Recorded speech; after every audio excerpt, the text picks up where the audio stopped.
2025 TNPSC original question. Ramesh ரூபாய் 15,600 vibe தொகையாக 10% தனிவட்டி வீதத்தில் முதலீடு செய்கிறார். ஒவ்வொரு 2 ஆண்டின் முடிவிலும் அவர் வட்டி தொகை அசலுடன் இணைக்கிறார் எனில் 4ஆம் ஆண்டின் முடிவில் இணைக்கப்படும் வட்டி தொகை யாது?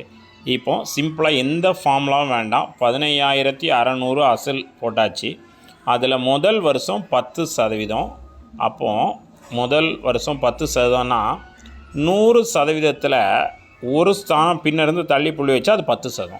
அப்போது அசல் 15,600, அதில் பின்னிருந்து ஒரு ஸ்தானம் தள்ளி புள்ளி வச்சா 1,560. இதுதான் முதல் ஆண்டுக்கான வட்டி. அடுத்து ஒரு 1,560 2ஆம் ஆண்டுக்கான வட்டி.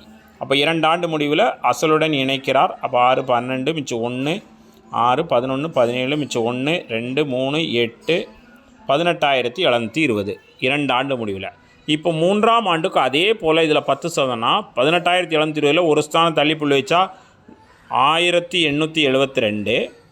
இது 3ஆம் வருஷத்துக்கு. 4ஆம் வருஷத்துக்கும் அதே மாதிரி 1,872 தானே. இப்போ என்ன கேட்குறாங்கன்னா 4ஆம் ஆண்டு முடிவில் இணைக்கப்படும் வட்டி தொகை மட்டும் கேட்குறாங்க. அப்போ இந்த இன்ட்ரெஸ்ட்டை மட்டும் தனியாக கூட்டி ஆன்சர் கேட்குறாங்க. 2 + 2 4, 7 + 7 14, 1 9 + 18 7 17 7 ரிமைனிங் 1. அப்போ 3,744 3,744.